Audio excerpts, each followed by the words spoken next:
कहानी की शुरुआत एक बहुत ही पुराने और सुनसान चर्च कॉन्वेंट से होती है। यहाँ की नन बाहर से तो बहुत शांत और धार्मिक दिखती हैं, पर असल में उनके अंदर बहुत गुस्सा भरा है। फर्नांडा नाम की एक नन एक गधे को लेकर वापस आ रही है। जब उसकी साथी उसे टोकती है कि वह प्रार्थना में क्यों नहीं थी, तो फर्नांडा बहुत ही मासूमियत से झूठ बोलती है कि गधा दीवार फांद कर भाग गया था। अब सोचिए, इतना ऊंचा गेट कोई गधा कैसे फांद सकता है। इसी बीच वहाँ का एक गरीब मजदूर उन्हें गुड मॉर्निंग कहता है, तो ये औरतें उसे इतनी गंदी गालियां देती हैं कि वह बेचारा दंग रह जाता है। यहाँ तक कि एलेसेंड्रा, हमारी मुख्य नायिका, जिसे उसके पिता ने जबरदस्ती यहाँ भेजा है, वह भी अपना सारा फ्रस्ट्रेशन उस मजदूर पर निकालती है। वह उस पर सामान फेंकती है और उसे इतना परेशान कर देती है कि वह मजदूर अपनी नौकरी छोड़कर वहां से भाग खड़ा होता है। अब एंट्री होती है हमारे हीरो मैसिमो की। मैसिमो एक रईस मालिक के घर में काम करता है, लेकिन उसका चक्कर अपने ही मालिक की पत्नी के साथ चल रहा होता है। एक रात जब वह मालकिन के कमरे में होता है, तो मालिक अचानक आ धमकता है। मैसिमो अपनी जान बचाने के लिए खिड़की से छलांग लगा देता है। मालिक को शक हो जाता है कि कोई नौकर उसकी पत्नी के साथ था। वह सबको लाइन में खड़ा करता है और मैसिमो के सिर के बाल एक तरफ से काट देता है ताकि सुबह उसे पहचान सके। लेकिन मैसिमो बहुत ही शातिर खिलाड़ी है। वह रात के अंधेरे में चुपके से उठता है और बाकी सभी नौकरों के बाल भी बिल्कुल वैसे ही काट देता है। अगले दिन मालिक चकरा जाता है कि चोर कौन है, लेकिन तभी मालकिन उसे सबके सामने चूम लेती है और मैसिमो का राज खुल जाता है। अब मैसिमो के पास भागने के अलावा कोई रास्ता नहीं बचता। भागते भागते मैसिमो की मुलाकात फादर टॉम्सो से होती है। फादर पूरी तरह नशे में है और उनकी गाड़ी कीचड़ में फंसी हुई है। मैसिमो उनकी मदद करता है और बदले में पनाह मांगता है। फादर उसे अपने चर्च में माली की नौकरी दे देते हैं, लेकिन उसे एक बहुत ही अजीब सलाह देते हैं। फादर कहते हैं,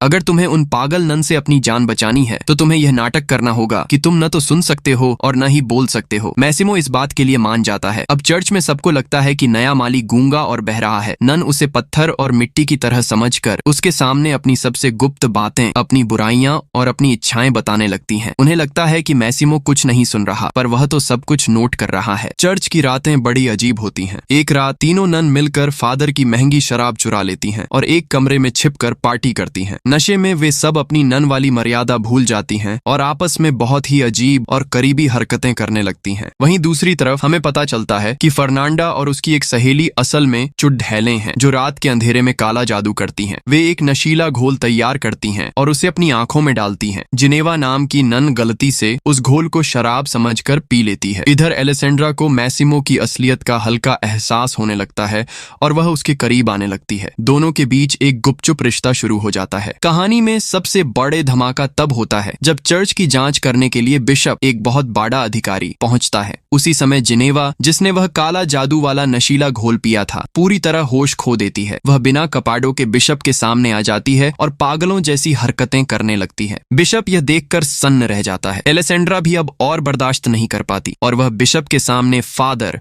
और बाकी नन की सारी पोल खोल देती है। तभी फादर के कमरे से सीनियर नन का सामान मिलता है, जिससे यह साफ हो जाता है कि फादर खुद भी कोई दूध के धुले नहीं है। बिशप सबको कड़ी सजा सुनाता है और फादर का बोरिया बिस्तर वहां से बंधवा देता है। आखिर में मैसिमो का पुराना मालिक उसे ढूंढ लेता है और उसे कालकोठरी में बंद कर देता है। वह उसे तड़ा पाकर मारने की प्लानिंग करता है, लेकिन हमारी तीनों हीरोइनें अब एक टीम बन चुकी हैं। वे रात में कालकोठरी में घुसती हैं, मैसिमो को नन के कपाड़ पहनाती हैं और उसे वहां से भगा ले जाती हैं। फिल्म के अंत में सब कुछ बदल जाता है। फादर अपनी पुरानी प्रेमिका सीनियर नन के साथ चले जाते हैं। फर्नांडा अपनी जादुई दुनिया में मस्त है और मैसिमो एलेसेंड्रा उस घुटन भरी जगह को छोड़कर एक नई और आजाद जिंदगी की शुरुआत करते हैं। दोस्तों, अगर आप हीरो की जगह होते तो क्या करते? कमेंट में जरूर बताएं और लाइक और सब्सक्राइब करना न भूलें।